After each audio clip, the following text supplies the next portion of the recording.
Hi, ഇന്ന് നമുക്ക് രാസ്നാദി ചൂർണം എന്താണ്, അതെങ്ങനെയൊക്കെ ഉപയോഗിക്കാം എന്നുള്ളതിനെ പറ്റി വളരെ വിശദമായിട്ട് മനസ്സിലാക്കാം.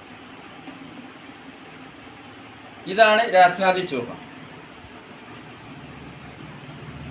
ഒരുപാട് മരുന്നുകൾ അടങ്ങിയിരിക്കുന്ന ഒരു മരുന്നാണ് രാസ്നാദി ചൂർണം.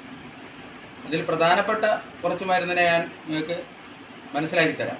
ചന്ദനം, അകില്, അരത്ത, ദേവതാരം, ഇരട്ടിമധുരം, കൊട്ടം, വഴമ്പ്, മുത്തങ്ങ, രാമച്ചം, അങ്ങനെ തുടങ്ങി ഒരുപാട് മരുന്നുകൾ അടങ്ങിയിരിക്കുന്നതാണ് രാസ്നാദി ചൂർണം. ഇതെങ്ങനെയൊക്കെ ഉപയോഗിക്കാം, എന്തെല്ലാം ആവശ്യങ്ങൾക്ക് പറ്റും എന്നുള്ളത് വളരെ വിശദമായിട്ട് ഞാൻ നിങ്ങൾക്ക് പറഞ്ഞ് മനസ്സിലാക്കി തരാം. ഈ അലർജി കൊണ്ട് ബുദ്ധിമുട്ടാകുന്ന പല ആളുകളുണ്ട്. അലർജി എന്ന് പറയുമ്പോൾ ചില ആളുകൾക്ക് എന്താ പറയുക, എപ്പോഴും ജലദോഷം, അതേ രീതിയിൽ തന്നെ തൊണ്ടവേദന, നീർക്കെട്ട്, മൂക്കൊലിപ്പ്, ഇതിനൊക്കെ വളരെ നല്ലതാണ്. ഇത് നമുക്ക് എങ്ങനെ ഉപയോഗിക്കാം? അത്തരം പ്രയാസം അനുഭവിക്കുന്ന ആളുകൾക്കൊക്കെ നമുക്ക് പല രീതിക്ക് ഉപയോഗിക്കാം. ഇത് ആവി പിടിക്കാനൊക്കെ പറ്റും. അതൊക്കെ എങ്ങനെയൊക്കെ ആവി പിടിക്കാം, അതേ രീതിയിൽ എങ്ങനെയൊക്കെ ഇത് ഉപയോഗിക്കാം എന്നുള്ളത് പറഞ്ഞുതരാം. ഇതിന്ന് കുറച്ച് രാസാദി പൊടി എടുത്ത് നമ്മളിങ്ങനെ കൈ തട്ടിയിട്ട്, അതായത് ഇപ്പോൾ കഞ്ഞിക്കൂർക്കൻ്റെ ഇല, പന്നിക്കൂർക്ക എന്നൊക്കെ പറയും, അതേ രീതിയിൽ തുളസിൻ്റെ ഇല, ഇത് രണ്ടും എടുത്തിട്ട് നന്നായിട്ട് ചതച്ച ഇതിൻ്റെ നീരെടുക്കുക. അതിൻ്റെ രണ്ടിനെയും കൂടി നീരെടുത്തിട്ട് കുറച്ച് നമ്മൾ രാസനാദിപ്പൊടി എടുത്തിട്ട് നന്നായിട്ട് ഇങ്ങനെ ചാലിച്ചിട്ട് ഒരു പേസ്റ്റ് രൂപത്തിലാക്കിയിട്ട് നമുക്ക് എന്ത് ചെയ്യാൻ പറ്റും? ഇതിങ്ങനെ നമ്മൾ നെറ്റിക്ക് പുരട്ടാം, ചെവിക്കുറ്റിക്ക് പുരട്ടാം, തൊണ്ടയ്ക്ക് പുരട്ടാം. നീരൊക്കെയുള്ള ആളുകൾക്കൊക്കെ വളരെ നല്ലതാണ്.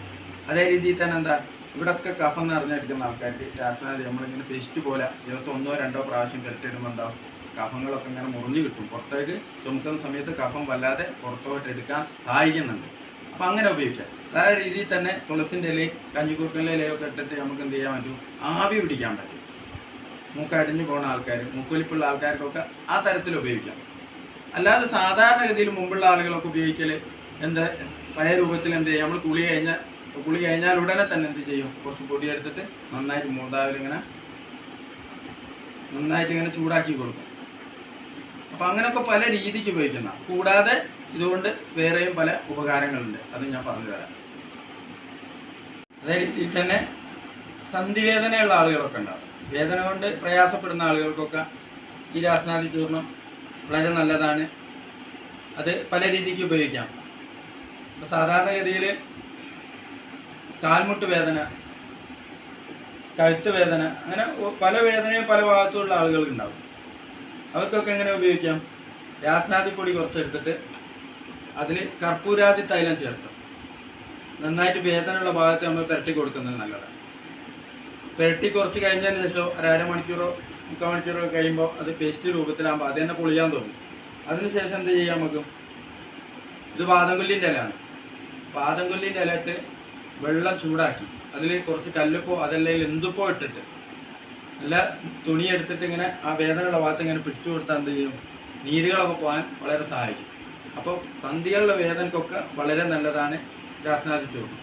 അങ്ങനെ ഇതിന് ഒരുപാട് ഔഷധ ഗുണങ്ങളുള്ള ഒരു മരുന്നാണ് രാസ്നാദി ചൂർണം.